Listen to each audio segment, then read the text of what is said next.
is we. Also, the way it's well organized, it's excellent. Now, coming to topic sustainability.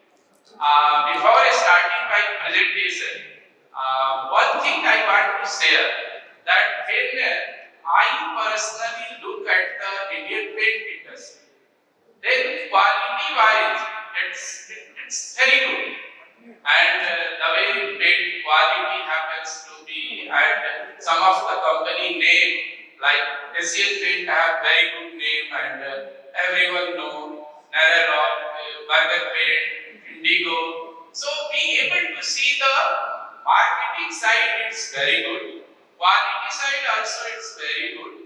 But when we study the sustainability report, because I am the sustainability professional, and from 24 years I am in the sustainability domain, and I have looked the sustainability of FMCG companies. Earlier I happens to be in Unilever, so I look global sustainability of Unilever. Presently I am at UPL, so in chemical industry I used to see the sustainability. Also, I am heading the task force of carbon neutrality group at Indian Chemical Council. So, when we study the sustainability of Indian paint industry, and especially last 10-15 days, I start going through various reports, especially international rating agency report like DJSI, FTSE Russell, Sustainalytics, CDP. So I can share you that the reports are not good about the Indian paint industry. And why it's not good? Because if you see the global sustainability framework, then when we see the sustainability reporting practice, then as per GRI standard, third party assurance, sustainability reporting standard, we found only two Indian paint company who used to publish the sustainability report. When it comes for the set science-based target, then only one Indian paint company have committed the science-based target. And when it comes for the TCFD reporting, then zero. None of the paint industry have TCFD report in public domain. I don't know if they have inside their organization, maybe, but in public domain, none of Indian paint industry have TCFD report. So I think I can summarize only that I can see that the cost of inaction by the paint industry may be higher than the cost of action. And it is going to cost paint industry if we will not improve the sustainability. Because today, worldwide, if you see, then when you want to attract the investor, then sustainability is very important. And when I am talking sustainability, then it is ESG.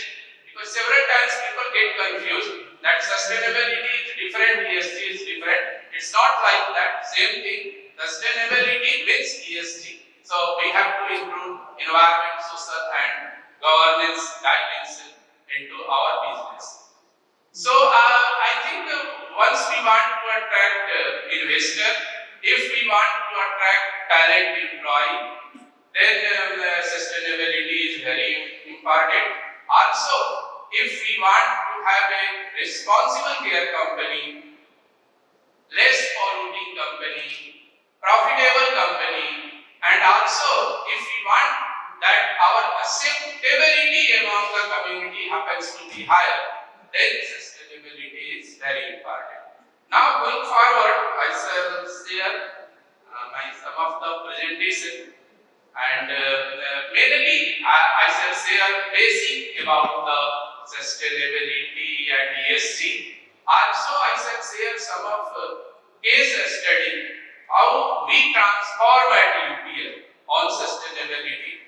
Because today, if you see UPL as a company, mainly it is the fifth largest agrochemical company of the world. So we are fifth in the world as far as the turnover is concerned. But sustainability, then we are number one. So, among agrochemical company globally, UPL has scored at DJSI, Sustainalytics, FTSE is highest. And globally, I am heading sustainability environment at UPL. So, if you look 5 years back, 2016, I came in UPL. At that time, the score in all the international rating agencies, as far as sustainability is concerned, was not good. It was average 21 out of 100. But today, if you see UPL, it is 72 out of 100. So we are the highest score at Dow Jones Sustainability Index among agrochemical globally. So I can share some of the work what we have done at UPL, and then at last I shall touch on the environmental reforms, because I personally feel that if we want to embed sustainability, if we want to decrease our carbon emission, if we want to achieve the carbon neutrality, then environmental reform in India is needed. There are several regulations which unnecessarily account for higher carbon emission, higher energy consumption, and its no good impact is coming on the environment. So that also I shall cover at last. So this is about the sustainability. So mainly, as I told you in the beginning, sustainability means ESG, environment, social and governance. And on governance, the first speaker before me has given me very good presentation, and a detailed things was there that how governance is very important. So I shall not cover much more, but E part and S part, environment and social, that is also equally important. So if you see any international rating agency in sustainability, they give nearly equal weightage to environment dimension, social dimension and governance dimension. And so why we say ESG. And broadly, if you see E, environment, then I can say that when we embed the environmental dimension, then it ensures that we are using natural resources responsibly, and also we are polluting less to the environment. And when we see the social, several factors I have listed. I don't want to go one by one because I have limited time. So social main thing is that it ensures the acceptability of in community. So any company, if they have done very good on social front, then it ensures acceptability among the community, and that is very important, because if your acceptability is not among community, then you will face a lot of issues while doing the business. And the third part, governance. So governance ensures profitability, and also be able to make a robust system where we can mitigate the risk. So this is about the ESG, and then moving to the next one. This is just a survey. Whenever I used to go, then I used to share among the people that how the perception related to sustainability is changing day by day. So in 2019, when survey was conducted, this is in India, and when it was conducted, then it was found that the people talk about sustainability because it may enhance the profitability and maybe return will be higher. But in 2021, within 2 years, the situation changed, and the survey is showing that now people want sustainability because of brand reputation and because of the value creation by the sustainability. And sustainability creates a lot of value. And personally, it will ask from me, and when we embedded sustainability inside our UPL, then in last 5 years, we have 30% environment footprint. And environment footprint reduction means we have reduced 30% carbon emission, 30% water consumption, 30% waste generation. So if you translate in the monetary value, then it is saving nearly 45 million US dollar per year. So the energy bill reduction, water bill reduction, waste disposal cost. Similarly, when I was in Unilever, then between 10 to 15, we were driving sustainability, and there we reduced 50% environment footprint in global manufacturing plants, and it was translating nearly 100 million US dollar per year. So it's clear case of sustainability for the profitability. This is a global framework for the sustainability, and if we see the Indian paint industry into this mirror, then you can able to understand that why international rating agency is rating poor almost all Indian paint industry. So you can see first is the global goals. So global goals means every company must set their sustainability goal and target, and that goal and target should be science-based. So it should be at par with the SBTi. And as I told you that in India, only one paint company has set SBTi target. Rest none of them.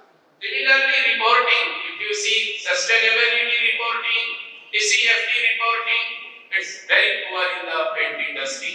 And sustainability reporting, I found two companies.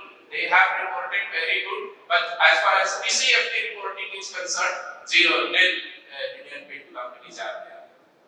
Global certification, so responsible care logo holder or TFS certification, FTSE for good. So here also we found very few Indian paint company to have all these certifications. And then the global rating. As I told you that there is a rating agency. One is the Dow Jones Sustainability Index. Now S&P Global used to conduct on annual basis. FTSE Russell and one premium agency from the Netherlands, Sustainalytics. So there if you see rating, the ratings are not very good as far as the Indian paint industry are concerned. Now this is some of the survey quickly I have done. I don't have access of all the Indian paint company, and it's not possible for also to me to go and do the survey. But top 10 company, I can't say top, but in my eye, when I used to see the paint industry, then top 10 companies when I did, then I found sustainability reporting, two companies, so 20%. Scope 3 emission, only one company, so 10%. And science-based target, only one company has said 10%. TCFD, 0%. And then I calculated the average score at Dow Jones Sustainability Index. Then for Indian paint industry, it was coming 16.4.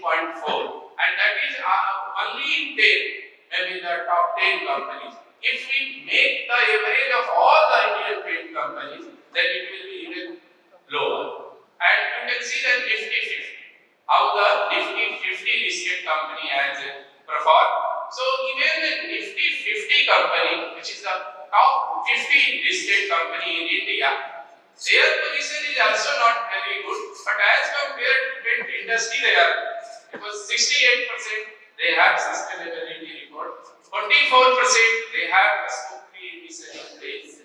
12% science-based target they have set. 24% they have reported TCFD reporting. And if we see Nifty 50 companies average score at Dow Jones Sustainability Index, then it is 48.9. So this is about the global framework scenario, how the industries are. This is also one of the results you can see about the Indian paint companies, and maybe you will see that I am not talking talking much more good about the Indian paint company, but this is the reality. I am showing you the reality that how this 10 company I have done at the Dow Jones Sustainability Index score, and you can see that this narrow line, beside narrow line, they have 53, highest score out of 100, and then second is Asian Paint 14, and then you can see only 5 company have some score, and the rest nil is there.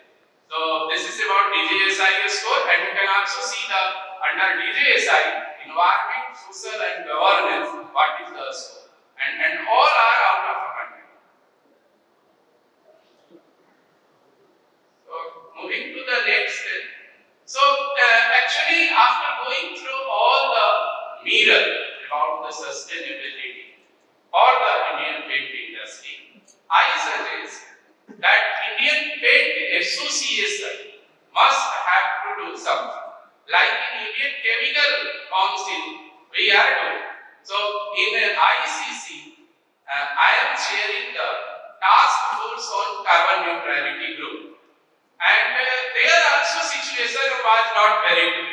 When we did the research, then even in totality chemical industry in India, they also poor on several fronts. So we constituted one task force on carbon neutrality, and I am chairing that group, and 7 members are there, and we are doing a lot of work to enhance the sustainability among the Indian chemical industry at ICC, whoever is the member of Indian Chemical Council. And I feel that the Indian Paint Association also, they should set up the task force on the carbon neutrality or on the sustainability, and if in a collaborative manner, if we do, then we can get a better result. Now this is about the scope 1, 2, 3 emissions, so I don't want to go in detail, but what I want to present here, that it's very important for any company to know that how much scope 1 emission is, how much 2, and how much scope 3 emission. And scope 1 emission is the emission which is inside the premises of manufacturing plant. Scope 2 emission is a emission which happens somewhere else but getting used inside the plant, like electricity and purchased steel, they comes under the scope 2. And scope 3 emission is a emissions which happens through the raw material supply. So purchase goods and services. So scope 3 emission always happens to be very, very high as compared to 1 and 2. Now this is about science-based target, where I was saying that in India only one paint industry have committed science-based target. Science-based target is very important because we have to do the calculation and then get it approved by the SBTi, such that the company will follow the trajectory of 1.5 degrees Celsius warming. And to set the science-based target, these all are the process. First you have to disclose and calculate scope 1, scope 2, scope 3. Then you have to see that how your emission reduction should be to follow the 1.5 degrees Celsius trajectory. And then you have to submit to SBTi. SBTi is an international organization, so there you have to submit. And once they approve, then that is a science-based target. So I have time for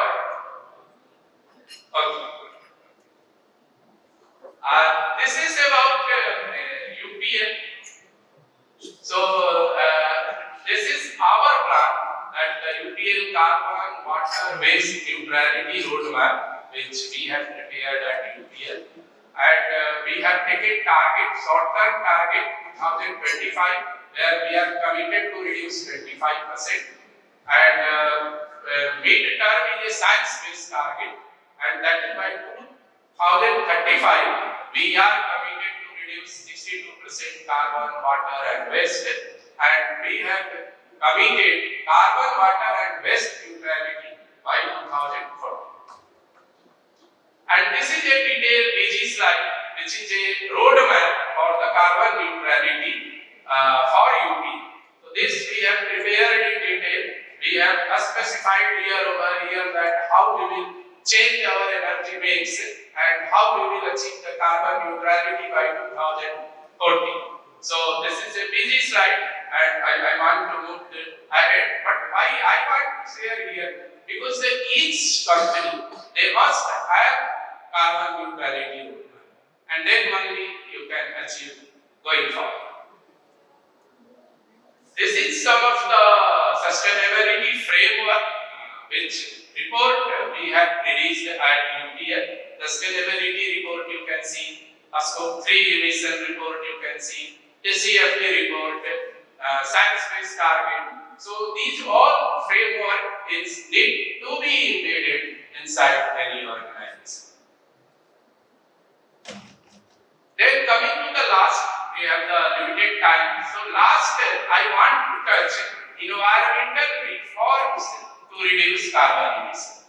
And here our request is with Ministry of Environment and from Indian Chemical Council we are pursuing. Even I am also the member at CII, in FICCI also I am member. So we are pursuing with Ministry of Environment Forest that let's have a regulation on the deep sea discharge.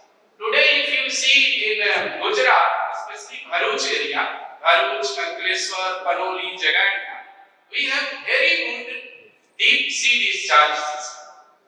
And similar, even better than what in US is. But in United States, they have deep sea discharge system and US EPA have made the regulation that up to 4,000 ppm COD you can discharge.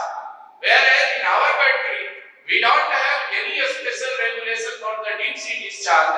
They have applied the river discharge to the deep sea discharge. And for deep sea discharge also, they are saying that 250 ppm COD is allowed, and for river discharge also it's 250 ppm.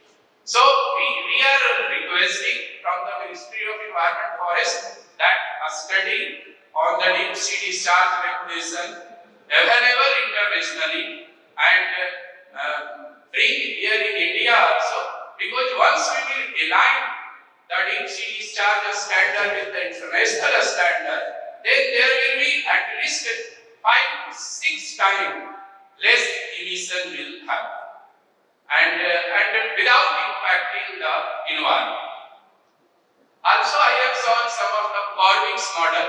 Corvix model have it is a modeling software, and they used to provide the result that within 46-45 meters from the discharge point, all the pollutants get diluted and it's become ambient. So there is no question of making more and more stringent condition in the regulation. Next is example is zero liquid discharge. You can see one paper I have published in Indian Chemical Council journal, and there we have elaborated with science and data that zero liquid discharge is not an environment friendly option.